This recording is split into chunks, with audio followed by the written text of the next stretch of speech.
Asian Pacific Americans are very unique as a community because they're diversified in terms of language, in terms of religion, in terms of ethnicity, in terms of race. Diversity is a great word and it's a great idea, but at the same time, if you don't manage this community, if you don't work effectively within this community, diversify can easily mean divided. Contrary to popular stereotypes, Asian American children and families face a lot of issues. Over 50% of Asian American children are born into poverty. 1 out of every 3 do not graduate from high school. And what's more, Asian American children face a great deal of harassment and bullying at school. I think the problem was that I was an immigrant and also an Asian that couldn't speak English well, so they were attacking me, and because of my culture, so they were making fun. I was beaten, and I was really feared to go to school because of how kids act different with me. To ask someone who runs after-school programs every day, who runs ESL programs, to parents who run daycare programs, to go out and then learn the ropes of City Hall and understand what's going on there so that you could effect changes in that direction is just nearly impossible. You need to have someone who will be there as a voice. CACF was founded in 1986 by a group of proactive service providers who were working in New York City.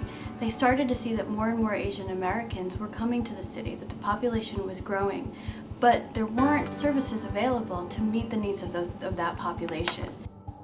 What was amazing, back in the 80s, is that there was no Asian American voice, no one representing Asian Americans, and this was at a time when the Asian American population was exploding. The Coalition for Asian American Children and Families is the nation's only Pan-Asian children's advocacy organization. We ensure that children of all Asian Pacific American backgrounds have an equal opportunity to grow up healthy and safe, and that's why we use 3 strategies to accomplish our mission. As a researcher who focuses on health disparities among racial and ethnic minorities, CACF's research is significant in that there is very little documentation on the needs of Asian Pacific American children and families, and the wonderful thing is that CACF actually takes more of an action role in this, and that they don't do research for research's sake. CACF really sees research as a tool to mobilize community so that ultimately we can work together to build better schools, better hospitals, and ultimately a better quality of life for all children and families in New York City. Statistics that the coalition had gathered, this was research that had never been done before. It was quite surprising to hear some of the problems that were facing Asian Americans. I decided as a reporter that these were great stories to tell, and it really just surprised a lot of people, and I think for New York viewers it was the first time that they could see Asian Americans in a more three-dimensional way. CACF promotes youth leadership because they believe in the next generation of leaders and training them. You know, we're going to need future leaders who are at the policy table, helping to influence policy and be part of that policy-making process. In their youth leadership program, they train them on advocacy skills, how does government work, how to do research, how to frame your argument. And what's also exciting about CACF's youth leadership program is that there are youth from different Asian ethnicities who are coming together to work on this, and as a result, they are helping to form the Pan-Asian movement. As a young person, as a teenager, your voice is not heard as much as you would want it to be. CACF was able to bring together so many different teenagers and got them to talk about their problems, talk about what they faced in high school, got them involved in it, got them to make differences, got them to be the advocate instead of having someone else speak for them. And I think that was like really important so that we have the voice, not someone else talking for us.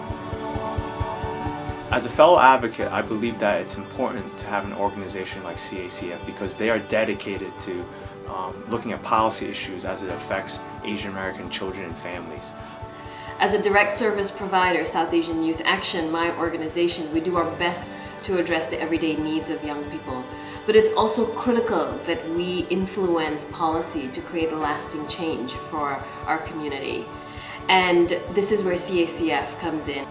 At the end of the day, if you're not sitting at the policy-making table, you're not going to have a say in what happens to your community. CACF isn't around, then we don't have that voice at the policy-making table. We don't have an opportunity to present our views, and therefore we're much less likely to have policy, whether it's with regard to language access, or whether it's with regard to bullying in school, or whether it's regard to healthcare access. And it's been wonderful to have CACF as a partner to stand with us as we work to make sure that our schools are a place for all our children.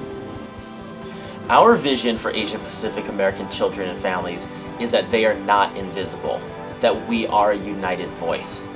We want to make sure that when policies are created, that when services are delivered, and that when funding is allocated, the Asian Pacific American community is explicitly kept in mind. CACF is well positioned to accomplish this because of our dynamic staff, our supportive board and action council, and because of our partnerships and collaborations throughout the city, the state, and the nation.